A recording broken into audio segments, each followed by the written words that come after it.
Thank you for joining us. In the local news, Minister of Tourism Cecil Mackey has revealed that the St. Vincent and the Grenadines distillery plant has been added to the list of destinations for tourists who visit the island. This comes following the recent announcement of Captain Bligh, a product of SVG Distillers Limited, won the world's Best Rum Award. This award was won in February in London this year. On Friday, March 28th, Mackey, along with CEO of the Tourism Authority Glenn Beach and the personnel within the Ministry of Tourism and members of the media, paid a visit to SVG Distillers Limited for a congratulatory ceremony and a tour of the distillery.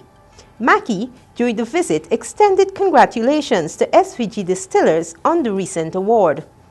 He said St. Vincent and the Grenadines is known for many things, and because of this achievement of SVG Distillers, rum has been added to the list. The tourism minister pointed out that most Caribbean countries basically have the same things to offer, but given the country's 32 islands and keys, St. Vincent and the Grenadines is arguably the most diverse destination in the region. Mackey further noted that he wants visitors not only to come here for a vacation, but for a destination, noting that SVG Distillery Plant has been added to the list of destinations. It was further revealed that the Ministry of Tourism will collaborate with SVG Distillers to maximize this opportunity. Mackey added that the ministry would continue to work with the distillery to further develop its product and the tour it offers. Mackey further said the international airport would offer a greater opportunity for visitors. Secretary General for the ruling Unity Labour Party, the ULP, Julian Francis, has openly defended accusations claiming that he has knowledge or was affiliated with the 2006 murder of Glenn Jackson.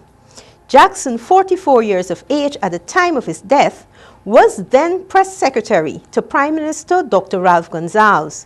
Jackson's nude body was found in the back seat of his vehicle close to his Cane Garden home on March 6, 2006. He died of a single bullet to the torso. People who know me, people who live with me, people who work with me, it would only bother me if I were guilty, if I had something to do with it. The amount of things that I am supposed to have done beside murdering Glenn, if I were to take them on, I wouldn't be anywhere today. I might have to commit suicide with the amount of things they say that I do. But the way I live, Tony, is like people say things about me. It's like water running off a duck back, you know. I really don't take them on. Francis' full interview on this matter and more can be viewed on IKTV's Unrendered with host Tony Regisford on Tuesday evening at 9 and Wednesday at 7 p.m. A post-mortem examination carried out on the body of British national John Edward Garner on Friday, March 28th, revealed that the 54-year-old died as a result of multiple trauma in keeping with blast injuries. On March 26th, police received reports at approximately 12:30 p.m. that a yacht was seen on fire at sea off the Buckerment waters on the leeward section of mainland St. Vincent, and that there was a loud explosion, a police news report stated. The release further noted that Coast Guard service responded immediately to the report, and Garner's body was discovered with injuries to both of his legs as well as to his head. Prior to the Coast Guard's arrival, personnel of Indigo Dive St. Vincent had responded to the incident and had found the body of the deceased floating in the water. Garner was taken to the Milton Cato Memorial Hospital, where he was pronounced dead. The post-mortem examination further stated that Garner's injuries ruptured his heart, aorta, stomach, and head and ribs. In related news, police have reported that debris and an oil spill were found at the scene of the incident where John Edward Garner's catamaran Asante sank. The catamaran is registered in Gilbarta.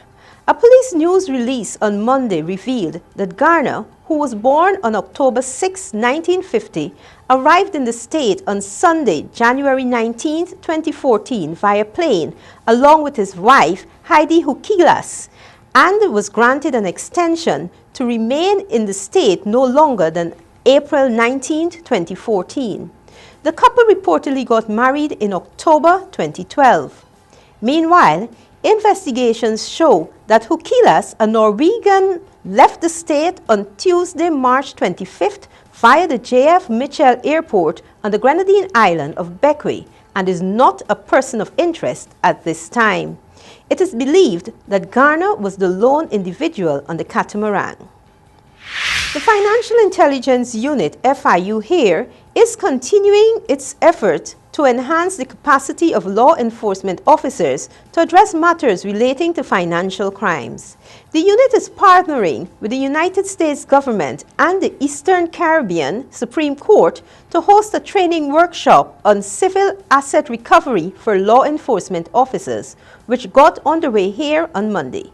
The session is aimed at equipping the relevant stakeholders with information and strategies necessary to effectively utilize the Civil Asset Recovery provisions that are contained in the new Proceeds of Crime Act that was passed in Parliament in December 2013.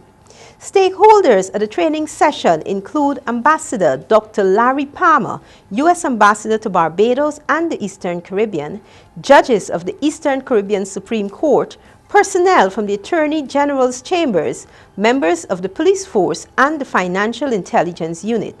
The workshop, which got underway at 10 a.m. on Monday at the High Court in Kingstown, featured addresses from Director of the Financial Intelligence Unit, Grenville Williams, High Court Judge Justice Frederick Bruce Lyle, judges of the Eastern Caribbean Supreme Court, and Dr. Larry Palmer.